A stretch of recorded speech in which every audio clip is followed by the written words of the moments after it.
সুনির্দিষ্ট কিছু প্রস্তাব আছে, সেগুলো আপনাদের সামনে তুলে ধরছি। পেট্রোল পাম্পে পর্যাপ্ত নিরাপত্তা দিতে হবে। বাস্তবতার নিরিখে সামঞ্জস্যপূর্ণ তেল সরবরাহ নিশ্চিত করতে হবে। তার মানে অ্যাবনর্মাল বলছি না, বাস্তবতার নিরিখে।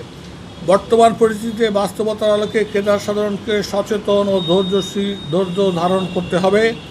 পেট্রোল পাম্পে ট্যাঙ্ক শূন্য অবস্থায় তেল নিতে ক্রেতাদের হুমড়ি খেয়ে পড়া থেকে বিরত থাকতে হবে। পেট্রোল পাম্প, এটা আমরা শুধু পেট্রোল আর অক্টেনের ক্ষেত্রে প্রযোজ্য বলেছি।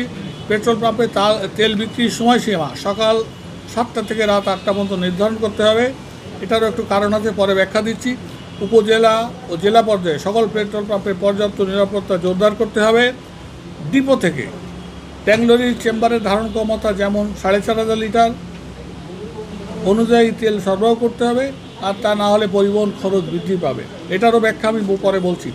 সরকারি মনিটরিং ব্যবস্থা জোরদার করা।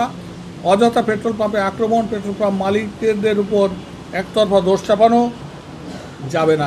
সেক্ষেত্রে সরকার ট্যাগ অফিসার নিয়োগ করেছে, আমরা তাকে সাধুবাদ জানাই। এখন আমি এই দুটো জিনিস একটু ব্যাখ্যা দিয়ে দিই।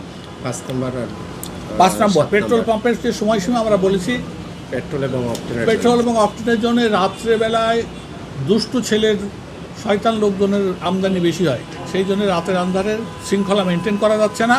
এই জন্য রাত্রে আমরা এই পেট্রোল অক্টেন সরবরাহ বন্ধ রাখার জন্য, তবে হাইওয়ে সহ সকল পাম্পে অবিচ্ছিন্ন ডিজেল সরবরাহ চালু থাকবে।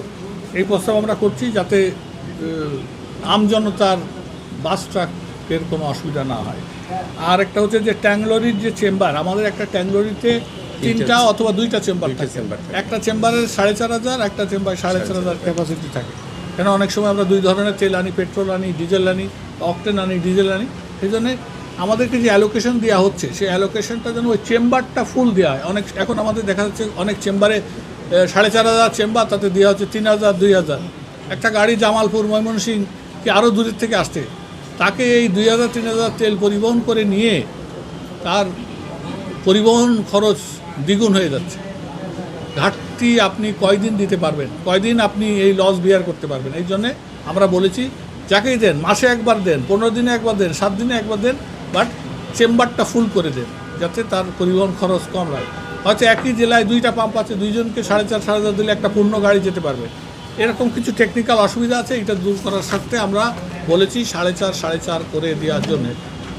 আপনারা যে আরও একটু আশ্বস্ত করতে চাই, সরকার নিজেই কিন্তু অতীতে বলেছে কোনো ট্যাঙ্কলরি ডিপোর থেকে পার্ট লোড নিয়ে, মানে অর্ধেক লোড নিয়ে বেরোতে পারবে না। এখানে একটা চুরির সংখ্যা থেকে যায়, যে চেম্বারটা খালি থাকবে সেটা যদি ইনভয়েস না করে চলে যায় তাহলে একটা সমস্যা হতে পারে।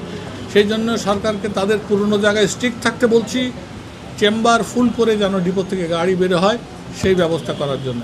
আপনারা একটু ধৈর্য সহকারে আমাকে একজন করে প্রশ্ন ছিল। জি বলেন। আমার নাম শহীদুল ইসলাম খোকন, আমি দৈনিক মাতৃভূমির খবর পত্রিকার বিশেষ প্রতিনিধি। জি বলেন। সরকার বলছেন বাংলাদেশে তেলের কোনো সংকট নেই এবং পেট্রোল পাম্পগুলোতে আমরা দেখেছি 80 থেকে 90% পেট্রোল